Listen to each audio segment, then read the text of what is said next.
Hey everybody, welcome to the channel today. I'm Brandon Moon and I'm super excited to introduce you to a new pattern, the Nitro Golden Stone. This is the first of my Nitro Series patterns that are a guide series, very fast to tie, durable, and deadly effective. This pattern was inspired by Tim King and his Carburetor fly.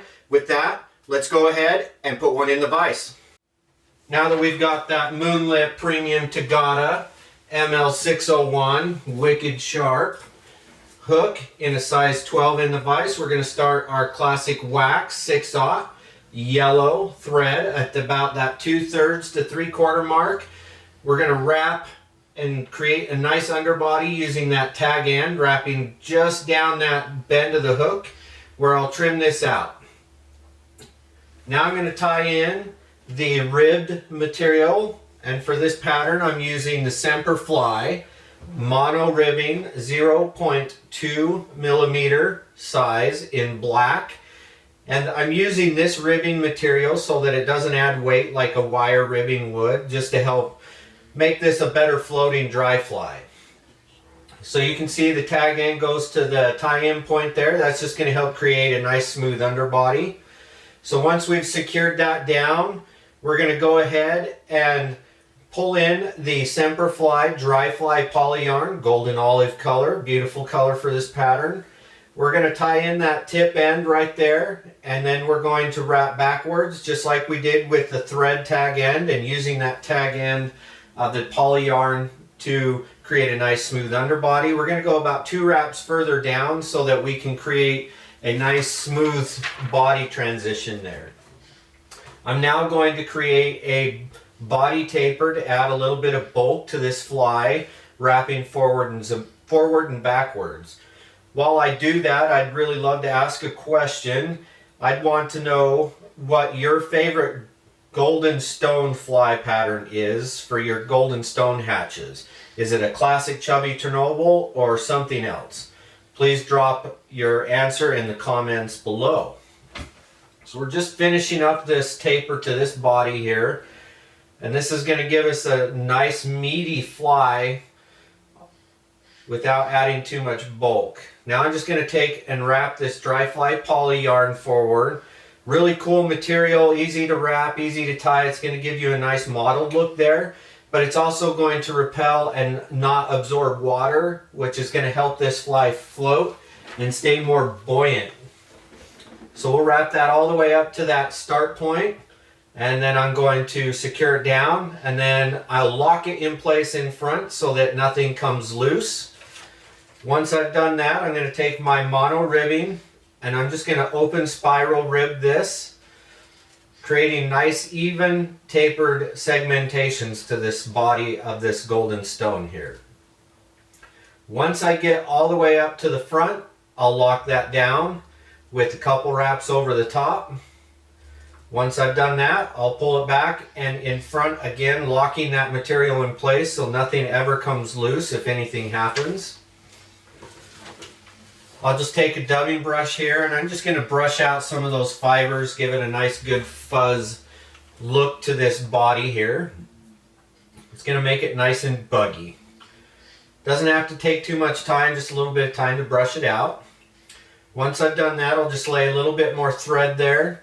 And I'm going to take some super glue and put it on the top there where I'm going to tie in my zero gravity 2 millimeter foam in brown. And the foam is going to be cut to the width of the hook gape there. And I'm going to taper the tip end of that. And then I'm going to place that tip end of that taper halfway down the body, secure it down with a couple wraps, lift the foam up, move the thread forward, secure it down again, and this is going to help secure the foam down without spinning, paired with that super glue. Once I've got that, I'm going to pull my foam. It's a longer strip. I want to cut it down so it's shorter, so it's easier for me to maneuver and create the rest of my fly here. Once I've got that, I pull that foam forward so that I can get right up behind the hook eye there. And then I'll wrap backwards where I'm going to now take a clump of Moonlit Halo hair. And this is a synthetic dry fly wing.